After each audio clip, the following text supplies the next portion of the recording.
Some cars vanish for a reason, but these were built to be legends, yet history wiped them out. Powerful, rare, and sometimes too wild for their own good, these 12 American machines were buried and forgotten. Until now. Why were they erased? Who wanted them gone?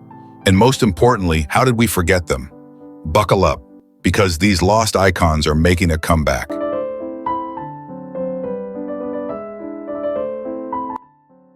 The 1948 Tucker 48 is one of the greatest what-could-have-been stories in automotive history. A car so ahead of its time that it threatened to upend the status quo in Detroit.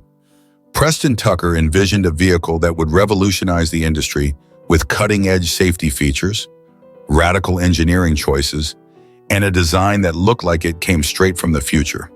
But the Tucker 48 story is as much about innovation as it is about the brutal reality of corporate politics. In the end, it became one of the most tragic and controversial tales in American automotive history, leaving behind only 51 cars and an enduring legend of what might have been.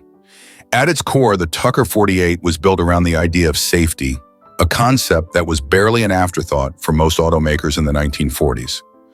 Preston Tucker wanted to create a car that would protect its occupants in ways never seen before. It featured a reinforced safety cell for passengers, a pop-out windshield designed to reduce injuries in a crash, and a padded dashboard to minimize impact trauma. Perhaps the most futuristic feature was the centrally mounted Cyclops headlight, which turned with the steering wheel to illuminate corners, a concept that wouldn't return to mainstream cars until decades later.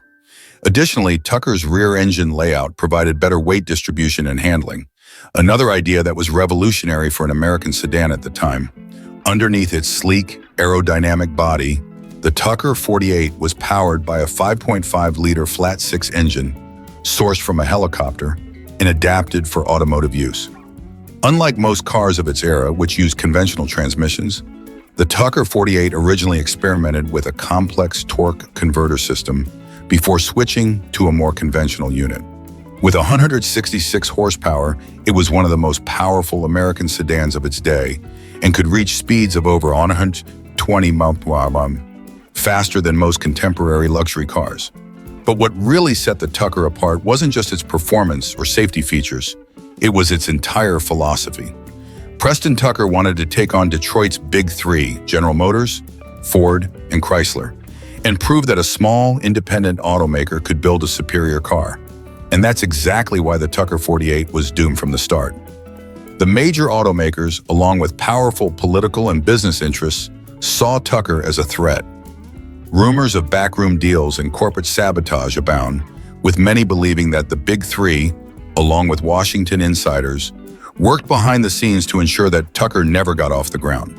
The company's downfall was hastened by an investigation led by the Securities and Exchange Commission, SEC, which accused Tucker of fraud. The case alleged that he had misled investors about the company's production capabilities, though no hard evidence was ever found to support these claims. Despite being acquitted of all charges, the damage was done. The negative press destroyed public confidence in Tucker, and without funding, the company collapsed before it could reach mass production. Only 51 cars were completed before the factory shut down, turning the Tucker 48 into an instant collector's item. The car's demise wasn't just the failure of an ambitious startup, it was the loss of a potential revolution in automotive design. Had the Tucker 48 succeeded, it could have forced the entire industry to evolve at a much faster pace. Features like disc brakes, seat belts, and crash safety structures, many of which were ideas Tucker promoted, took decades to become standard in mainstream cars. Instead, the Big Three maintained their dominance, and true automotive innovation remained slow and incremental for years. Today, the surviving Tucker 48s are among the most prized collector cars in the world. Their rarity, combined with their fascinating history, has made them legends. Each car is a reminder of what happens when ambition clashes with entrenched power. Some see the Tucker 48 as proof that true innovation is often stifled by larger forces, while others view it as a symbol of American ingenuity, a testament to what one man with a vision can achieve against all odds. Though it never got the chance to change the industry as Preston Tucker intended, the Tucker 48 remains one of the greatest what-ifs in automotive history. What if Tucker had been allowed to continue production? What if Detroit had embraced rather than resisted his innovations? What if the car had reached full-scale production and forced the industry to rethink safety decades before it actually did? The answers will never be known, but one thing is certain. The Tucker 48 was a car that could have changed everything. The 1963 Chrysler Turbine car was one of the most ambitious and fascinating experiments in automotive history. A car powered by a jet engine, capable of running on almost any combustible liquid from diesel to perfume. It was the ultimate symbol of 1960s optimism, promising a future where cars wouldn't need conventional gasoline engines. Chrysler saw it as a revolutionary leap forward, a technology that could change the way Americans drove. But despite its undeniable engineering brilliance, the turbine car was ultimately doomed, not by technical failure but by bureaucracy, corporate conservatism, and government intervention. At the heart of the Chrysler Turbine car was its experimental turbine engine, which replaced the traditional piston-driven internal combustion engine with a jet-like power plant. Chrysler's engineers had been working on turbine technology since the 1940s, believing it could offer a smoother, more efficient driving experience. The advantages were clear. The turbine engine had only 60 moving parts, compared to nearly 300 in a traditional V8, making it incredibly simple and durable. It required no oil changes, could operate in extreme temperatures, and produced an almost surreal whistling sound, more akin to a fighter jet than a family car. Perhaps the most astonishing feature was its ability to run on nearly any combustible liquid. Chrysler's engineers demonstrated this by fueling the car with diesel, kerosene, peanut oil, tequila, and even Chanel No. 5 perfume. The engine's flexibility made it seem like the perfect solution to fuel shortages and oil crises, as drivers could theoretically use whatever was available. It was also nearly maintenance-free, with no need for radiators, water pumps, or complicated valve systems. In an era obsessed with futuristic technology, it felt like something straight out of a science fiction movie. Chrysler built 55 of these turbine-powered cars for a public trial program, loaning them out to regular people across the United States to see how they would perform in real-world conditions. The response was mixed. Some drivers were amazed by the car's smoothness, lack of vibration, and futuristic appeal. Others found it slow off the line, despite a respectable 130 mph top speed, loud under acceleration, and not quite as revolutionary as Chrysler had promised. But it wasn't the public that sealed the turbine car's fate. It was the government, the oil industry, and the cold realities of mass production. There were several factors that led to the turbine car's downfall. First, emissions regulations were tightening, and while the turbine engine burned fuel more cleanly in some ways, it also produced high amounts of nitrogen oxides, which regulators saw as a problem. Second, fuel consumption was an issue. The turbine engine could run on nearly anything, but it wasn't exactly fuel efficient. It guzzled fuel at an alarming rate under hard acceleration. Third, the cost of mass-producing turbine engines was far higher than traditional V8s, making it an impractical commercial product. Perhaps the most controversial aspect of the turbine car's demise was the U.S. government's role. There were rumors that Washington actively discouraged Chrysler from pursuing turbine technology, fearing it could disrupt the gasoline industry and threaten the dominance of traditional automakers. While no direct evidence of government sabotage exists, Chrysler was notably unable to secure further funding or regulatory approval to continue development. By 19X, the program was dead. Chrysler recalled the test vehicles and, shockingly, rather than preserving them, destroyed almost all of them. Of the 55 built, only 9 survive today, most of them locked away in museums or private collections. The rest were sent to the crusher, a tragic fate for what could have been the most revolutionary American car of the 20th century. The Chrysler Turbine car remains one of the greatest what-ifs in automotive history. What if Chrysler had found a way to make the turbines more fuel efficient? What if the government had supported instead of stifled its development? What if mass production had been feasible?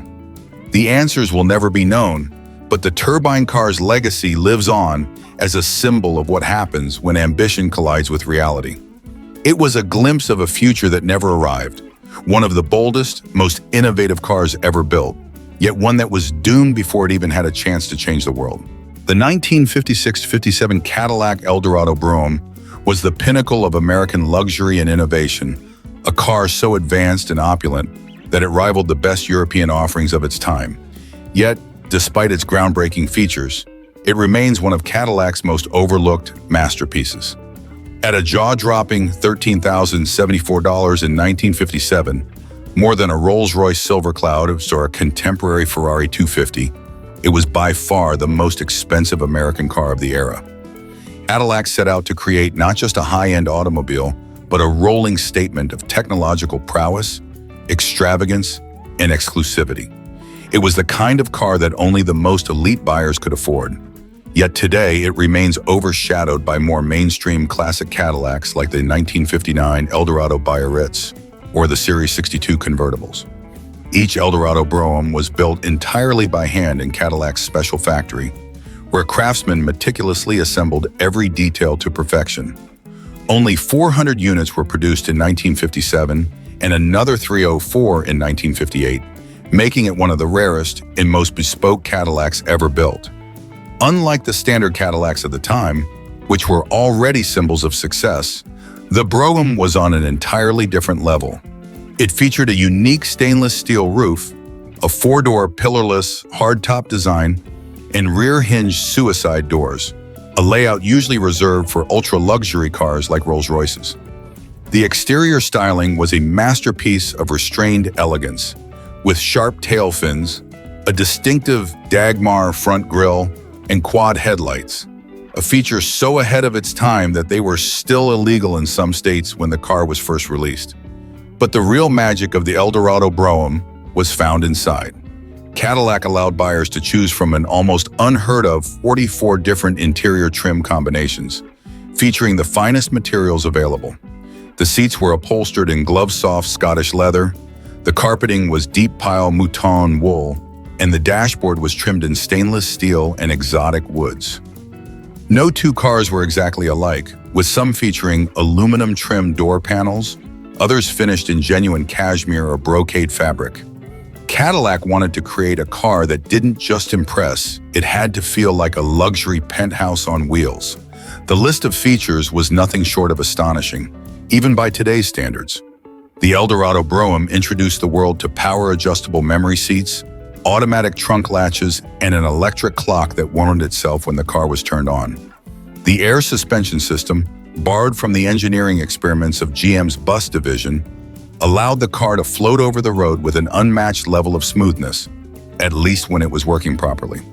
Perhaps the most opulent feature was the built-in vanity set, which included a gold-plated cigarette case, a tissue dispenser, a notepad with a cross pencil, and a specially designed Lanvin Arpège perfume atomizer.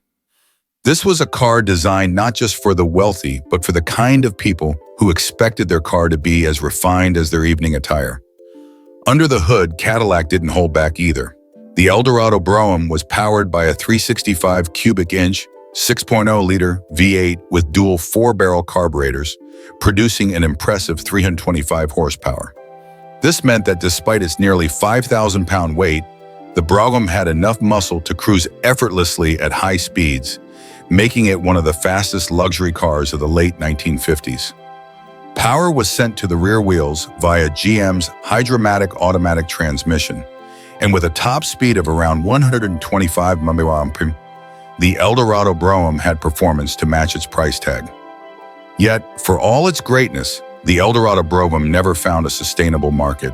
Its astronomical price made it affordable only to the ultra-rich, and even then, its advanced technology proved to be both a blessing and a curse. The air suspension, though innovative, was plagued with leaks and mechanical failures, leading many owners to convert their cars back to traditional coil springs. The hand-built nature of the car meant that parts were not always interchangeable between different models, making repairs and maintenance a nightmare.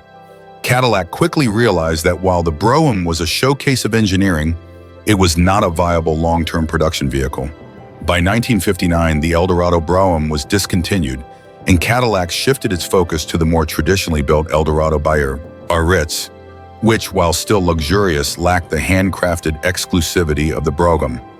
Over time, the Brougham faded into obscurity, remembered only by collectors and Cadillac historians as one of the most ambitious and extravagant cars ever built. Today, the 1956-57 Eldorado Brougham is an incredibly rare collector's item, with surviving examples fetching well over $200,000 at auction. Yet, despite its rarity and importance, it remains one of the least talked about Cadillacs in history.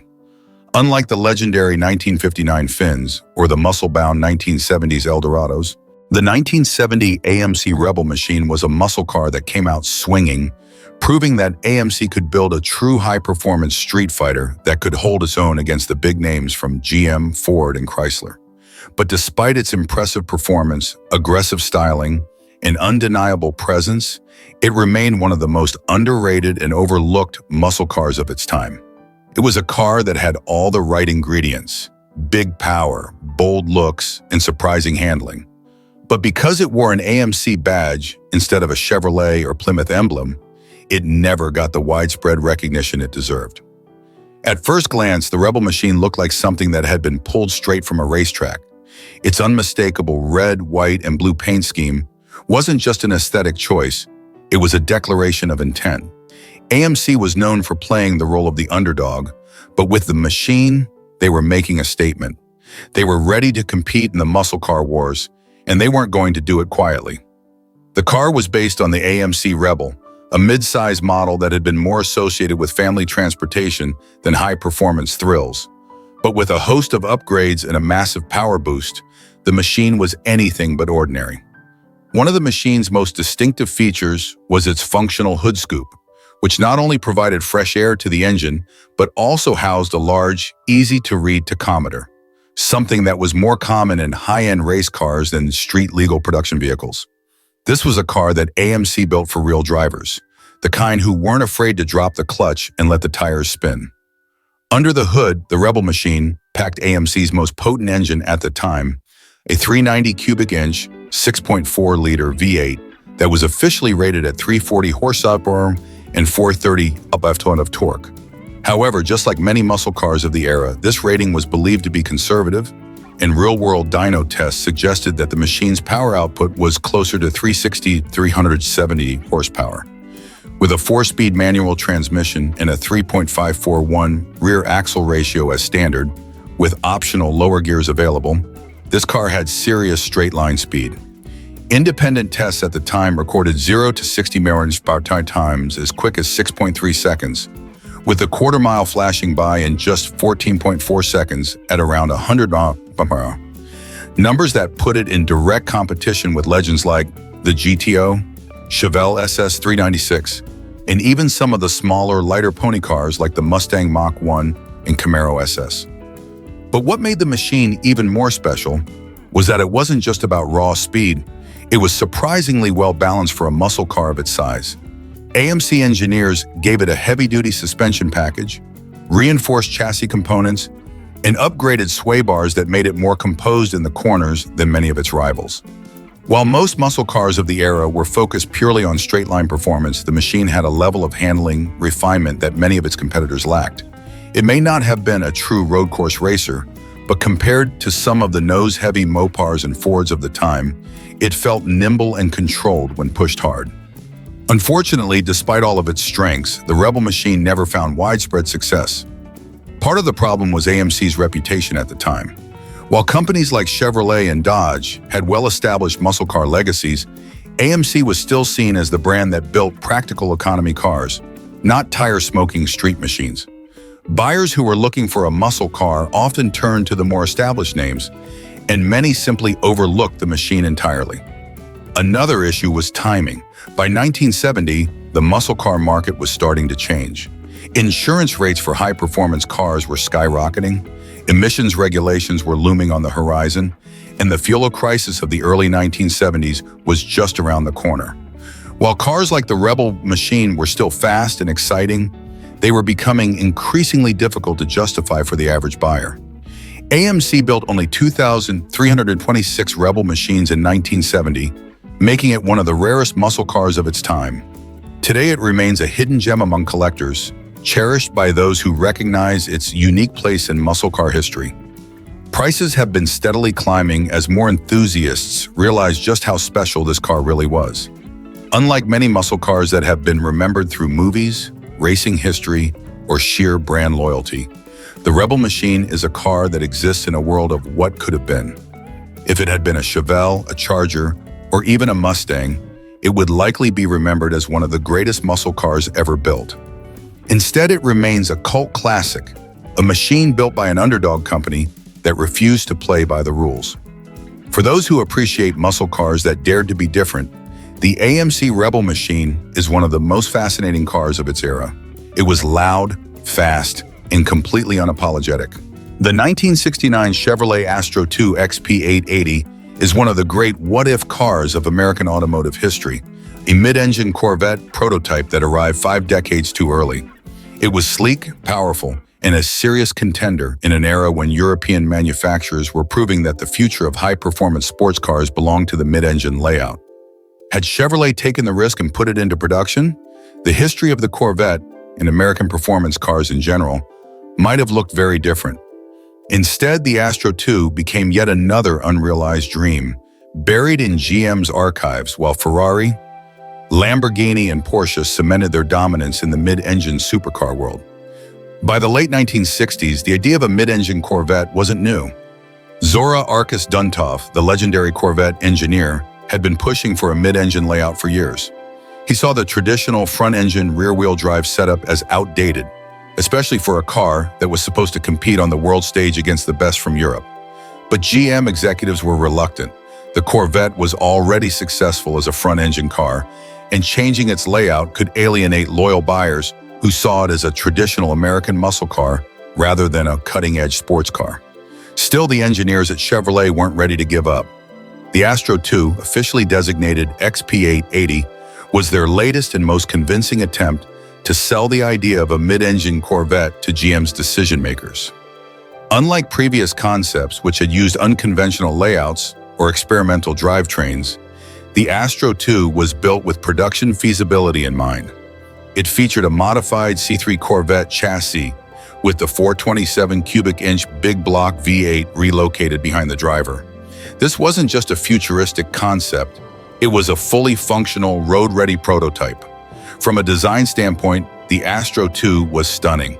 Its fiberglass body had a low, wide stance with smooth flowing lines that looked more European than American. The long, sloping nose and pop-up headlights gave it an exotic, almost Ferrari-like presence, while the sharply tapered rear end housed the mid-mounted big block engine. The car's aerodynamics were carefully designed to enhance high-speed stability, and it had the potential to be one of the fastest Corvettes ever built. Underneath the sleek body, the Astro II was a brute. Its 427 cubic inch, 7.0-liter big block V8 was a powerhouse, producing over 400 horsepower and massive torque. Unlike earlier mid-engine Corvette concepts that had struggled with complex transmissions, the Astro II used a modified turbo-hydromatic 3-speed automatic, making it a more realistic candidate for production. The result was a car that could have rivaled the best supercars of its time, with blistering acceleration and a top speed rumored to be well over 150 mph.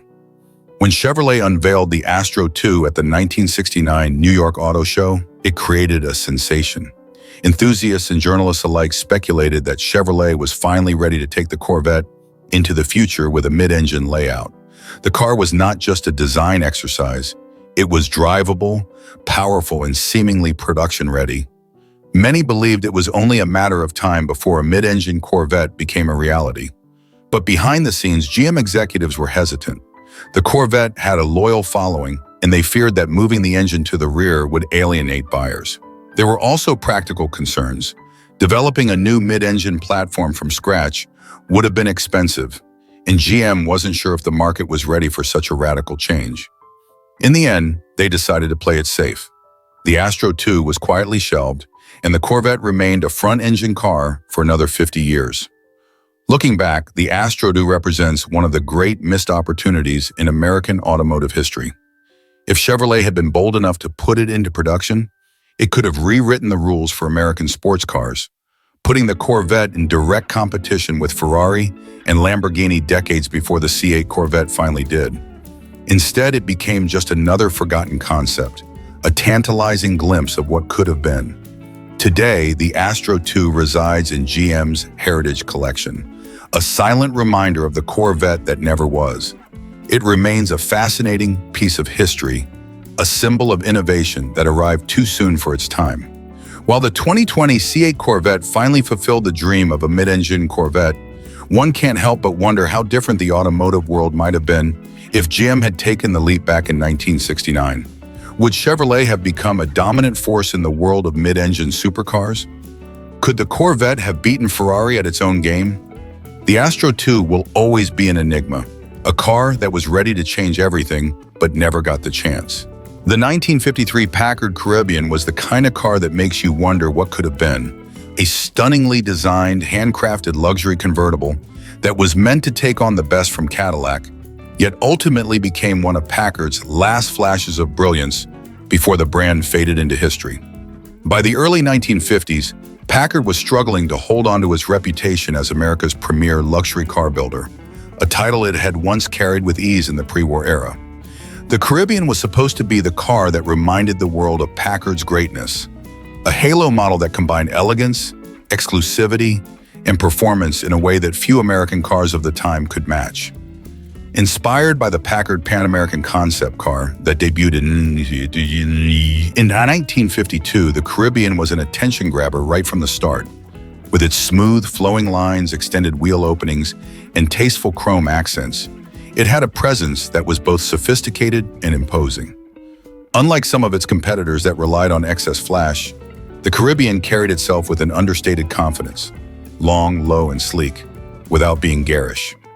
The car's signature design cue was its full rear-wheel cutouts, a rare styling choice at a time when most luxury cars had fender skirts. The look gave the Caribbean a sportier, almost European feel, setting it apart from the bulkier, more traditional designs coming out of Cadillac and Lincoln. Under the hood, the Caribbean packed a 327 cubic inch straight-8 engine, delivering 180 horsepower, plenty of power for a convertible of its size. While Packard's straight-8 was an old-school design compared to Cadillac's modern OHV V8, it was smooth, refined, and delivered effortless power, perfect for long, comfortable cruising. The engine was paired with Packard's Ultramatic automatic transmission, which, though not as advanced as GM's Hydra-Matic, provided a seamless and relaxed driving experience. The Caribbean wasn't about raw speed, it was about effortless performance. A grand touring convertible that could glide down the highway in near silence while surrounding its passengers in luxury. Speaking of luxury, the Caribbean was packed with it. Every car came with leather upholstery, power windows, power seats, and a power-operated convertible top, features that were still considered premium even by 1953 standards. The ride quality was superb, thanks to Packard's advanced suspension system, which soaked up bumps with ease and gave the car a floating sensation on the open road. Owning a Caribbean wasn't just about driving a car, it was about making a statement. This was Packard's ultimate expression of elegance, built for those who wanted something more exclusive than a Cadillac, but just as opulent. However, exclusivity came at a price, literally. The Caribbean started at $5,210, making it one of the most expensive American cars of its time, priced even higher than Cadillac's flagship Eldorado. That exclusivity also meant rarity. Only 750 Caribbeans were built in 1953, making it a collector's dream today. Unfortunately, while the car was admired, it couldn't change Packard's fate.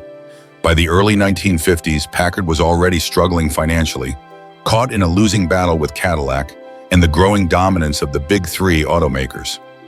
Despite the Caribbean's beauty and luxury, it couldn't reverse the company's declining fortunes.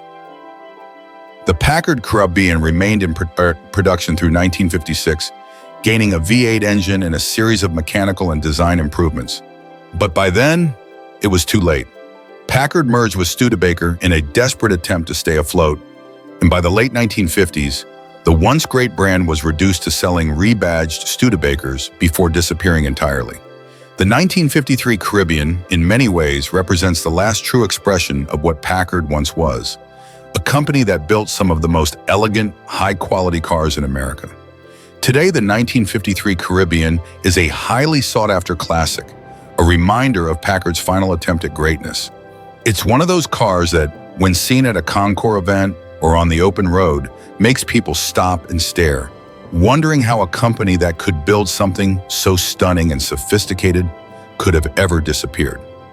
The Caribbean was Packard's swan song, a glorious final note from a brand that, in its prime, had been the standard of the world. The 1974 Bricklin SV-1 represents an ambitious and ultimately tragic chapter in automotive history, where vision met reality with disastrous results. Created by Malcolm Bricklin, the same visionary behind the Subaru brand's entry into the U.S. market, the Bricklin SV-1 was conceived as a groundbreaking combination of safety, performance, and futuristic design. But instead of becoming the icon Bricklin had hoped for, it became a symbol of overreaching ambition and corporate mismanagement. From the outset, the concept behind the Bricklin SV-1 was revolutionary. At a time when safety was often an afterthought in sports cars, Bricklin's goal was to build a car that combined high performance with an emphasis on safety features, something far beyond the standard seatbelts and crumple zones that were just starting to appear in the automotive world. The SV-1 was designed to be safer than anything on the market at the time, with its reinforced steel safety cage, an innovative lightweight fiberglass body that was intended to be both strong and energy-absorbing in the event of a crash. The car's extensive use of fiberglass and foam composite materials was an early attempt to improve both safety and efficiency in a way that wasn't common for the time. But while safety was one of the defining features of the SV-1, the car's most eye-catching and memorable trait was its striking design. With the futuristic gull-wing doors, similar in concept to the iconic Mercedes-Benz 300 SL, the SV-1 looked like something straight out of a sci-fi movie. The angular lines, wide stance, and smooth fiberglass body gave the Bricklin a distinctive, exotic look that turned heads whenever it appeared on the road. However, its design was also part of the problem. The car's bodywork was intricate and challenging to produce, which contributed to long manufacturing delays and quality control issues. Underneath the stylish exterior, the Bricklin SV-1 was powered by a 351 cubic inch V8 engine sourced from Ford. With 220 horsepower, it wasn't exactly the most powerful engine in the sports car world, but it was enough to give the SV-1 decent performance for the time. It had a top speed of around 140 mph, which was respectable, but not exceptional when compared to its competitors like the Corvette or other European exotics. The 351 V8 was matched with a 3-speed automatic transmission, and while the car wasn't a track monster, it offered a smooth and comfortable ride that was fitting for a vehicle designed to combine luxury and performance. Unfortunately, the Bricklin SV-1 never lived up to its potential. The company behind the car, Bricklin Automotive, ran into financial trouble almost immediately. The cost of production and quality issues related to the car's complex design led to slow assembly times and increased costs. The fiberglass bodies, which were supposed to be a lightweight and strong solution, often ended up with cracks, and the mechanical systems were prone to failures. The infamous gull-wing doors, which were supposed to be a symbol of innovation, became a mechanical nightmare for owners, often malfunctioning or failing to align properly. In addition, the car's interior, while luxurious in its own right, often suffered from issues like poor fit and finish, which further tarnished its reputation. Despite these issues, Bricklin continued to produce the car, but the quality control problems, combined with a lack of consistent marketing and the limited appeal of the car's unique design, meant that sales never took off. At a price of $6,500 in 1974, more than the cost of a Chevrolet Corvette, customers expected a high level of quality and performance, but they weren't getting it. The car simply couldn't compete with more established sports car manufacturers who were offering more reliable products at similar price points. Bricklin's company soon ran out of money, and the production of the SV-1 ceased after only about 20,800 units were made between 1974 and 1976. The ambitious plan to build an American sports car to rival the likes of Ferrari and Lamborghini fell apart, and the Bricklin SV-1 became a short-lived anomaly in the automotive world. Though the SV-1 was a failure in the marketplace, Its legacy has lived on among car enthusiasts and collectors. Today, the Bricklin SV-1 is remembered as one of the most ambitious failures in automotive history. It's a car that was ahead of its time in many ways, with safety features in a design that seemed pulled from the future, but it was ultimately a victim of poor execution and financial instability. The SV-1, with its striking gull-wing doors, remains a curiosity and a piece of automotive history. A car that was more about ideas and ambition than it was about execution and practicality. For those who appreciate the quirky and unusual, the Bricklin SV-1 holds a unique place in automotive culture. Its bright, angular body and bold ideas continue to intrigue collectors. The 1964 Mercury Super Marauder 427 is an intriguing footnote in the history of American performance cars, often overshadowed by the more famous muscle cars that would emerge just a few years later. This car was Mercury's attempt to step into the muscle car race, but with a twist. It came with a full-size sedan body and the heart of a race car. By the time Mercury introduced the Super Marauder 427, the performance car market was beginning to take off. But Mercury's offering, despite its impressive features, simply didn't capture the attention it deserved. The Super Marauder 427 came equipped with the powerful 427 cubic inch V8 engine, one of the most revered power plants of the era. This engine was capable of producing over 425 horsepower, which was impressive for any car in 1964. With this engine under the hood, the Super Marauder could accelerate from 0 to 60 mph in just over 6 seconds, an astounding performance for a full-size sedan at the time. Its top speed of 130 mph was more than enough to rival many of the more established performance cars on the road, and it could take on other V8-powered sedans and coupes with ease. But Mercury's Super Marauder 427 wasn't just about raw power. It was also a combination of muscle and luxury, a hybrid that reflected the growing interest in performance while maintaining the comfort and features of a high-end vehicle. Mercury's reputation for building luxurious but performance-oriented cars was evident here, as the Super Marauder was equipped with premium touches like power windows, leather upholstery, and an upgraded interior that would make the driving experience more refined than the typical muscle car of the time. While the performance of the Super Marauder 427 was undeniable, its fate was sealed by factors beyond its control. By 1964, the muscle car scene was beginning to emerge, with cars like the Pontiac GTO and Chevrolet SS changing the landscape of American performance. These cars were lighter, more aggressive in design, and marketed as the ultimate expression of power and youth. In contrast, the Super Marauder 427, despite its raw power, had a full-size body that was more suited for a family sedan than a street racer. Its design wasn't as sharp and aggressive as the muscle cars that were beginning to capture the public's imagination, and it was positioned as a more sophisticated vehicle in an era when muscle cars were meant to scream performance from every angle. The market's focus on smaller, more nimble performance cars left the Super Marauder 427 in an awkward spot. It was too large to fit into the new muscle car culture, but it was not quite luxurious enough to compete with high-end luxury cars. Additionally, Mercury was still largely a brand for older, more conservative buyers, and the Super Marauder's performance-oriented nature may not have resonated with its core audience. Despite its incredible power and engineering, it didn't attract the sales numbers that Mercury had hoped for, and the car was discontinued after just 1 year. The car's obscurity can be attributed not only to its design and marketing challenges, but also to its limited production numbers. Mercury only produced a small batch of these cars, and most of them were sold to enthusiasts who understood the car's potential but couldn't do much to spread the word. As the muscle car era continued to grow, Mercury shifted its focus, and the Super Marauder 427 became a rare find, quietly fading into automotive history. Today, the 1964 Mercury Super Marauder 427 is a car that is largely forgotten by the mainstream, despite its innovative design and exceptional performance. It represents one of the earliest examples of muscle car engineering in a full-size sedan, but it was overshadowed by the more aggressive, youth-oriented muscle cars that were soon to dominate the streets.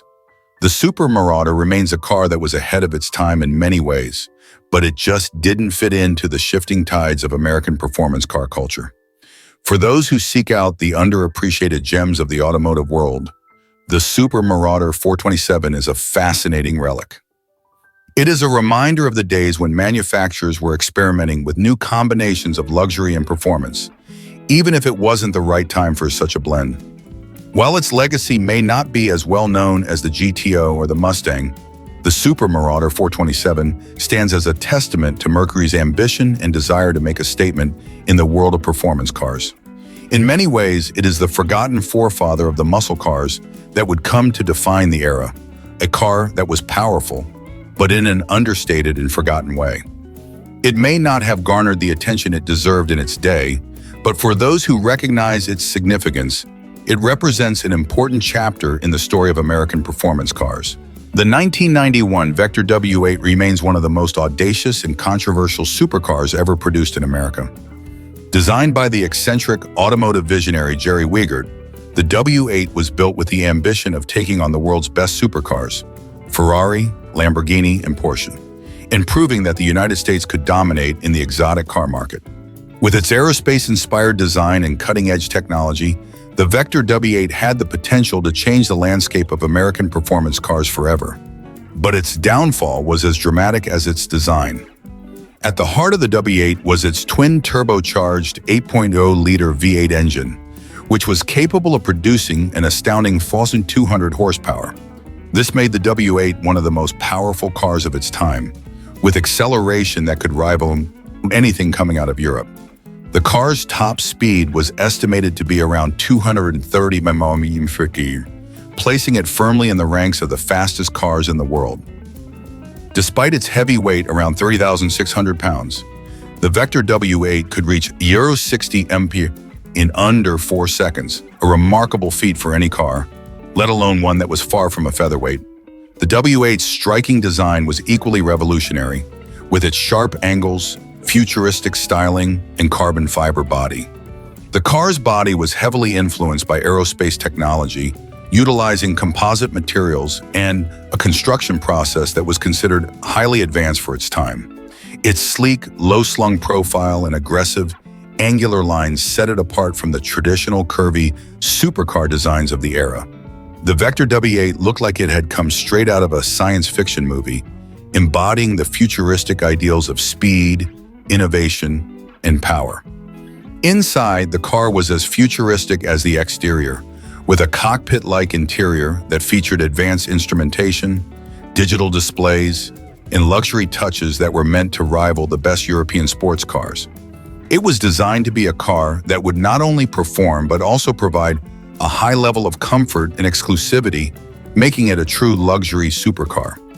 The interior featured plush leather seats, and despite its aggressive performance, the W8 was intended to be usable on the road as a daily driver for the discerning elite. However, despite all its potential, the Vector W8 was doomed by a combination of factors that led to its eventual failure. The car was plagued by quality control issues, with many of the early models suffering from reliability problems and unfinished details. The engineering was ambitious, but the production process was not up to the standards required for a car of its price and performance level. There were reports of malfunctioning components, poor fit and finish, and electrical issues that plagued the car from the start, making it a difficult sell even to those who could afford its staggering price tag of nearly $500,000. Beyond the technical issues, the company itself was marred by drama and financial instability. Jerry Wiegert, the visionary behind Vector, found himself embroiled in legal battles and disputes with investors and partners. The company struggled to maintain production levels, and only around 17 units of the Vector W8 were ever built, making it one of the rarest supercars of its time. The lack of proper support and the challenges of scaling up production meant that the W8 never had a chance to become the Ferrari killer it was meant to be. As the years went on, the company's reputation deteriorated, and in the early 1990s, Vector ceased production of the W8, leaving behind a legacy of what could have been. Today, the 1991 Vector W8 is a fascinating piece of automotive history, a car that was too ahead of its time and too ambitious for its own good.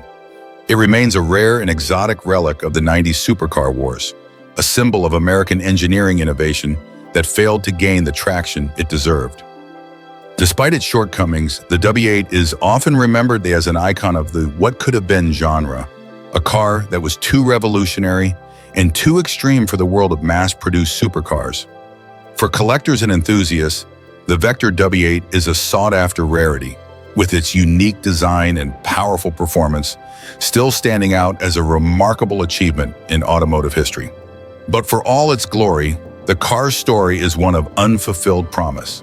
A reminder that even the most technologically advanced and radical cars can fall victim to the realities of production and business. The 1957 dual Ghia stands as one of the most fascinating and glamorous oddities of mid-century American automotive history.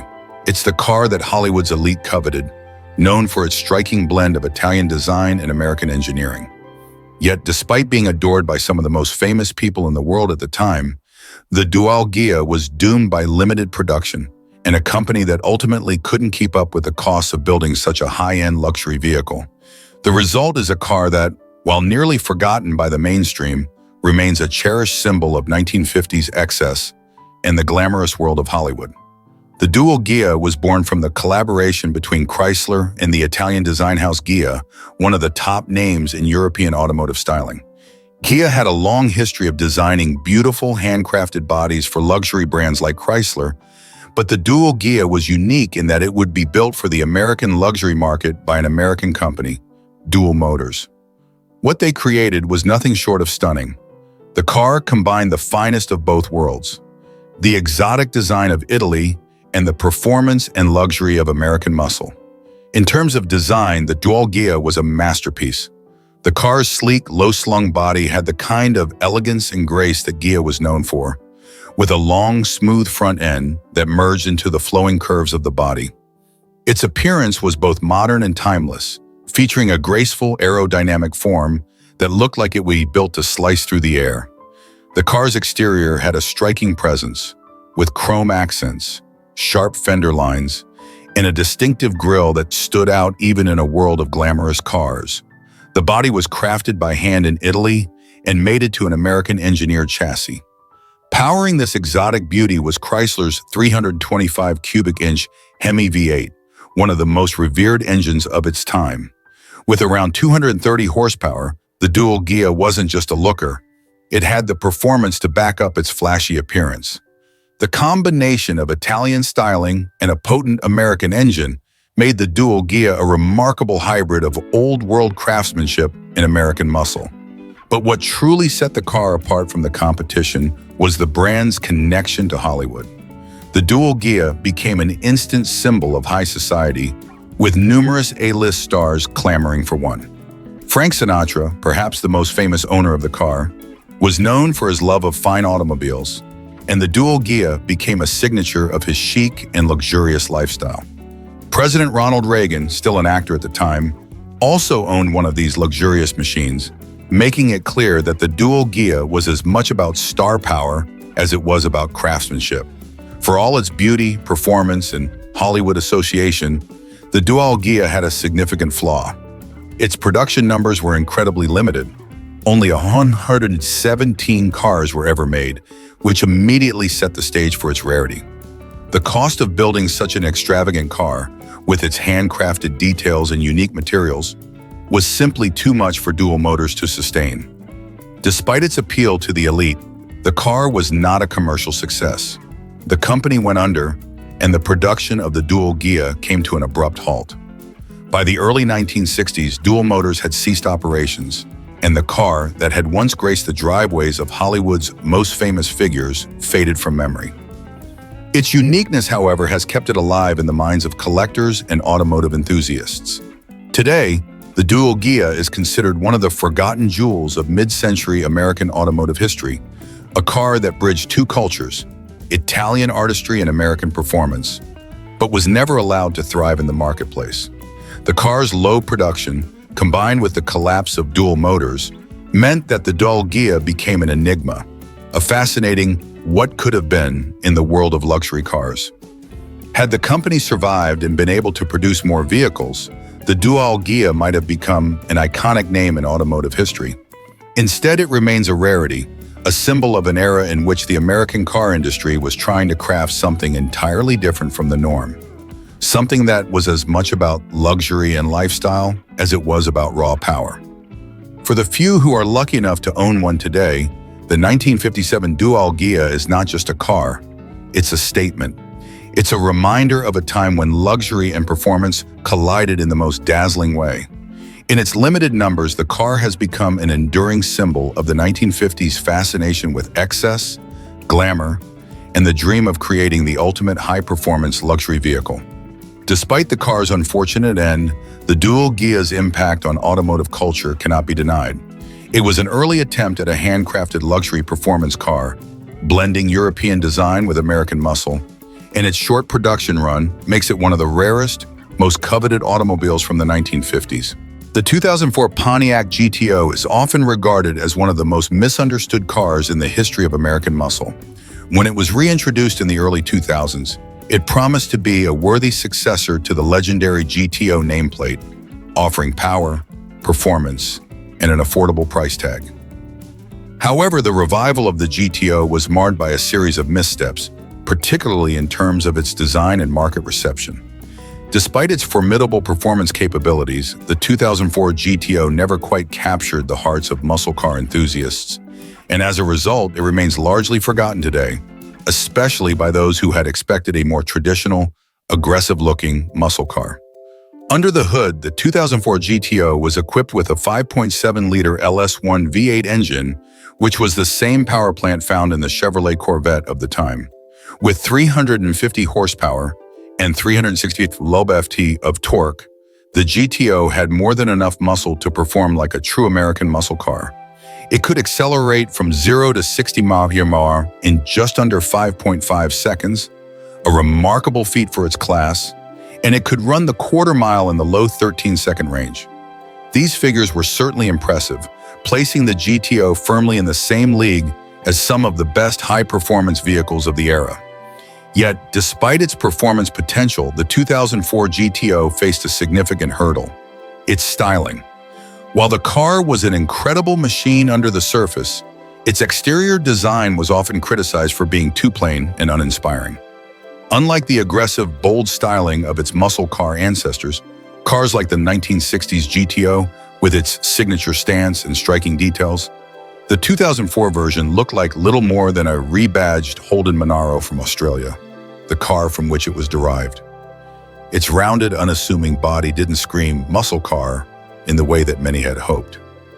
The typical muscle car aesthetic of wide fenders, powerful hoods, and aggressive front grills was absent, replaced by a design that was sleek but too subdued for enthusiasts who yearned for the brash, in-your-face look that American muscle cars were known for. The lack of design flair wasn't helped by the overall lack of emotional connection people felt with the car. While the original GTO had been revolutionary in its time, combining style, power, and practicality in a way that set the stage for the muscle car boom of the 1960s, the 2004 GTO felt like a shadow of its forebear. The car was incredibly fast, no doubt, but it didn't evoke the same sense of excitement and passion that earlier GTO models had. Pontiac's marketing of the GTO didn't help matters. The car was aimed at enthusiasts, but the advertising focused more on the car's Australian roots and engineering than its place in the American muscle car lineage. This left some potential buyers confused about what the GTO was supposed to be, an Australian sports car or an American muscle icon. As a result, the car didn't have the same cultural impact as other American performance cars, like the Ford Mustang or Dodge Charger, which had more recognizable designs and stronger brand identities. Sales figures were disappointing, and the 2004 GTO failed to capture the imagination of the masses. While the car offered plenty of performance for the price, its lackluster design and disconnected brand identity left many fans uninterested. Pontiac did make several improvements in the following years, including a slight redesign and the introduction of a more powerful 6.0-liter V8 for the 2005 model, but the damage was done. The GTO's revival was short-lived, and Pontiac ended production of the model in 2006, marking the end of an era for the brand. Despite its relatively brief production run and mixed reception, the 2004 Pontiac GTO still holds a special place for certain car enthusiasts, those who were willing to look beyond its looks and appreciate it for what it was: a fast, capable, and surprisingly affordable performance car, found that it was an excellent value. Today, it has become a bit of a hidden gem for those in the know, offering plenty of performance for a fraction of the cost of its contemporaries. It may not have been the iconic muscle car many had hoped for, but for those who appreciate pure performance, the 2004 GTO remains a forgotten high-performance bargain, one that never quite received the recognition it deserved. The 1980 Briggs & Stratton hybrid was an automotive experiment so far ahead of its time that most people still don't know it existed. While hybrid technology is now a common sight on roads worldwide, with cars like the Toyota Prius becoming household names, the concept of combining an internal combustion engine with electric propulsion was still seen as futuristic in the early 1980s. Yet here was a small, unassuming American company, better known for its lawnmower engines than for anything on four wheels, quietly producing a working hybrid prototype that could achieve an astonishing 80 miles per gallon. Had the world been ready for it, this little car could have rewritten the history of automotive efficiency. Instead, it was largely ignored, dismissed as an impractical curiosity, and forgotten before it ever had a chance to shine. The late 1970s had been a turbulent time for the automotive industry. The oil crises of 1973 and 1979 had sent gas prices soaring, forcing American automakers to rethink their love affair with massive gas-guzzling V8s. Downsizing became the new trend, and automakers scrambled to improve fuel economy in order to meet strict new government regulations. Some experimented with diesel engines, while others turned to turbocharging, but hybrid technology was still considered the stuff of science fiction. Against this backdrop, Briggs & Stratton, a company with no real automotive pedigree, dared to ask, what if we built a car that didn't rely solely on gasoline? Their answer was a small, lightweight two-seater prototype that featured a unique hybrid drivetrain.